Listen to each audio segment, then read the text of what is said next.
जमलेल्या माझ्या सर्व शिवसैनिक बांधवांनो, भगिनींनो आणि मातांनो,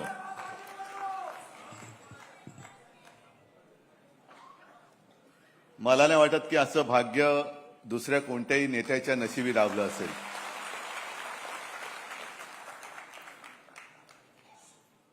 आजपासून शिवसेना प्रमुखांचं जन्मशताब्दी वर्ष सुरू होतंय.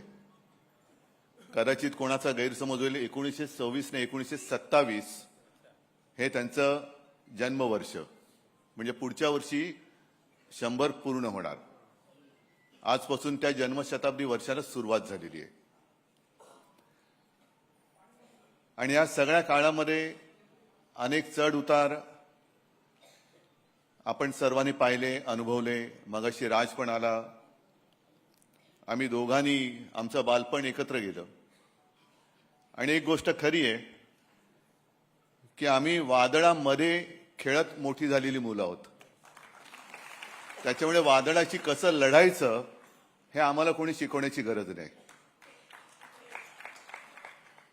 पण वादळाची जसं लढायचं असतं तसं वादळाची जबाबदारी खांद्यावरती पेलणं किती कठीण असतं हे ज्याच्या खांद्यावरती जबाबदारी येते त्यालाच ते कळू शकतं. आज आपल्याशी बोलताना ही सगळी वर्ष, तो सगळा काळ हा डोळ्यासमोरून जातोय. नेमकं कोणती गोष्ट सांगायची काही कळत नाही. एक गोष्ट नक्की की शिवसेना प्रमुख, म्हणजे मी नेहमी सगळ्यांना सांगतो की शिवसेना प्रमुख, हिंदू हृदय सम्राट हे सर्व जगासाठी.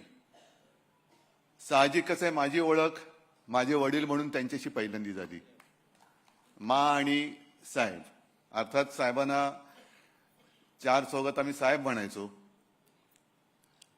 आमची वडील आणि मुलाचं नातं आणि ते नाव वेगळं होतं. अनेक जण मला आजही भेटतात आणि मला म्हणतात की कसं काय हो, कारण माझे आजोबा म्हणजे साक्षात जमदग्नीचा अवतार. असे आजोबा, त्याच्यानंतर असे वडील आणि त्यांच्या एकदम व्यक्तिमत्वाच्या विरुद्ध आमची मा. या सगळ्या वाटचालीत माचं सुद्धा योगदान फार मोठं आहे. कारण मा म्हणजे मागे एकदा नवलकर म्हणाले होते की समईची वात जी असते ना ती शांतपणाने जळत आजूबाजूचा परिसर उजळून टाकत असते. पण तिच्यातली जी आग असते, ती आग ती स्वतः सहन करत असते. तशी माझी मा ही शांतपणाने संपूर्ण घर सांभाळत होती. आम्ही तीनही मुलं, आम्हाला कुठेही बाहेर काय चाललंय याची जाणीव होऊ न देता आई म्हणून तिची एक वेगळी भूमिका ती पार पाडत होती. त्याच वेळेला शिवसेना प्रमुखांच्या सारखा एक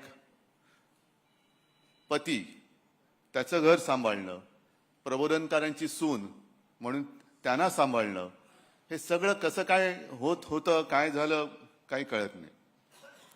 आणि मग म्हणजे मी तुम्हाला सांगत होतो की अनेक जण आजही भेटतात आणि म्हणतात की बाळासाहेब आणि प्रबोधनकार म्हणजे काय हो, घरी तुमच्या काय कसं वातावरण होतं.